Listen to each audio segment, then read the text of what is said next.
Hey guys, it is Thursday evening here in the Philippines, and I've brought out a mail-in car from last year to unbox for you guys.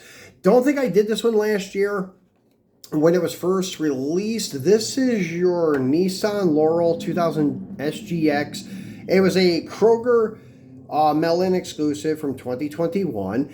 Really cool car. Love the casting. Not a huge fan of this particular model. I guess because of the white lip on the wheels is what kills it for me. It gives it that, I don't know, mainline like plastic wheel feel to it. To me anyways, it does. It doesn't really, I don't know, resemble like real riders and such. Don't know why they went with the white lip. I would have went with like a chrome lip or something. But anyways, other than that, the car is pretty cool. So let's get into it then. Here is your card art, picture of the car. Hot Wheels 2021 Collector's Edition. And then on the back side, gives you kind of like a e-sheet look, like the old 8x10 e-sheets they used to give you at Kmart Day when they had the collector exclusive events there. Anyways, like all the different views of the car, right, left, top, front, and back. Then this just gives you a spill on how to join Hot Wheel Collectors Club and such things like that. Comes in a Hot Wheel and Bose plastic protecto pack. And let's get that open and pull this guy out. The protector pack over to the side there. And flipping him around, getting a closer up look. I like this kind of like a medium green Spectra flame. Looks really good. And even the 4-spoke wheel, I love that choice because it does have that JDM appeal to it. But the white lip is what kills it for me. So let's get him out and take a better look at him. Kind of already pulled him loose from the card. And as I've mentioned before, if you do it slow on these glossy cards, you can't use the acetone on. But if you're careful enough, sometimes the glue isn't adhered that good. You can pull them loose without even damaging the paper that bad. And if you did reglue them, there's no way you really could ever tell. So if you are a loose collector, but you still want to keep the packages just in case you want to display it back in the package one day, then just be careful because it's a possibility you can open it without really damaging the card much at all.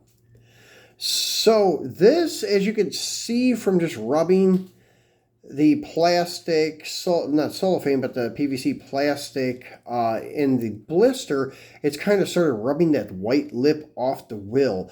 And I've had these cars from the past, like, for example, the 2011 Grods Series 69 Custom Chevy pickup. If you remember me showing that to you guys in the past, mine had all purple 5-spokes, where it originally had the chrome lip. That chrome lip started fading off and chipping off, and if you rub hard enough, then the whole thing comes off. Same thing with these. You could rub that white lip off the car's wheels, which I may do if I end up keeping this one. Because I think it would look much, much better without that white lip. I think it would look better if it would have had chrome 4-spokes on it, in my opinion. But, hey, these are not bad in black. Just get rid of that white lip. No grill detail, which I'm kind of disappointed on because our premium Japan Historics 2 and a lot of the other ones had the headlight and grill touches to it. So with this being a mail-in, like almost RLC level car, I would have expected some tampos in the grill, but no such luck. Dig the Hot Wheel emblem, tampo on the side. This number 3 indicates it was the third mail-in of the year. That year we had the Raptor, and then there was the Galaxy, the Laurel, and gosh, I don't even remember the other 3. Usually there's 6 of them nowadays. Then the Zamac was the Power Wagon. So that would be 4 of them. I don't recall the other 2. Yeah, there was a Porsche 911. And then the Camaro Off-Road just came back to me. So, because actually I have the Galaxy coming, but it may be here in a month or so. It's coming from Indonesia. We'll be unboxing that together because I couldn't find it so easily here. So I got one coming from Indonesia.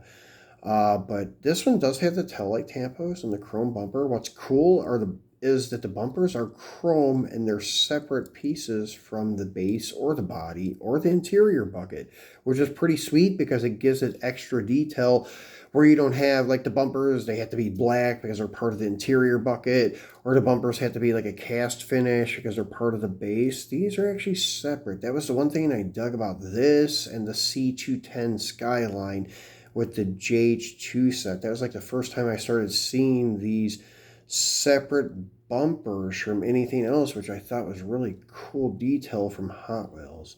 As you can see, our tampo striping continue on the roof and the hood.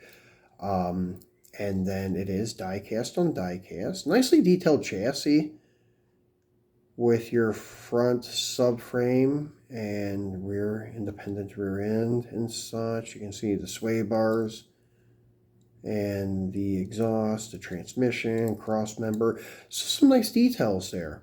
And it is real riders, but they do have a slick finish. As you can see, the tire does pop off. So it is rubber tires, although that white lip on the wheel does give it that plastic wheel appeal. So not a big fan of that white lip. So pretty cool car though, other than those white lip 4-spokes. So sitting down there next to our old barn, Dio, I brought him back out today. So give us some kind of nice background theme. And let me zoom back out a little bit. Tell you guys about some future videos. That we do have some 2011 garage stuff ordered. Some cars from the J case. Actually, the ones that were the undesirable ones from the J case. I have those coming up and we'll show them to you guys. Couple of them, actually there's only a couple of them. One is still carded, one is loose. So we'll actually break open the one that is carded because the card isn't in the greatest shape. And it's probably the least desirable one of the J case. It's the Ranchero. Then the loose one I have coming is the 65 Chevy, which has kind of gained some popularity over the years. Still yet, those two are not as popular as the 3 trucks that are in the case. But anyways, they are still pretty desirable, and they're getting harder to find even here. I know they're really hard to find in the States. Here, all of them were relatively easy to find, but then people started getting word of what they were going for on eBay. So the trucks, the Power Wagon, the Bronco, and the custom Chevy started disappearing. You can't find them relatively that easy here anymore. And when you do, you're going to pay a premium for them. So the ones that are still easy to find at a decent price, if you can find them, I should say, is the Impala and the Ranchero. So I bought a couple of them and we'll be showing them to you guys next week. Hopefully. I'm not sure if they'll be here by then or not because the holidays are here, so the logistics have kind of slowed down a lot. And then we have some other stuff in mind to order and unbox, but I'm not sure yet. Still not as dedicated to the hobby as what I used to be. Sorry, guys, but I'm bringing it to you when I do get it and when I do have time. Appreciate you guys watching this one. So until next time, take care and enjoy your weekend.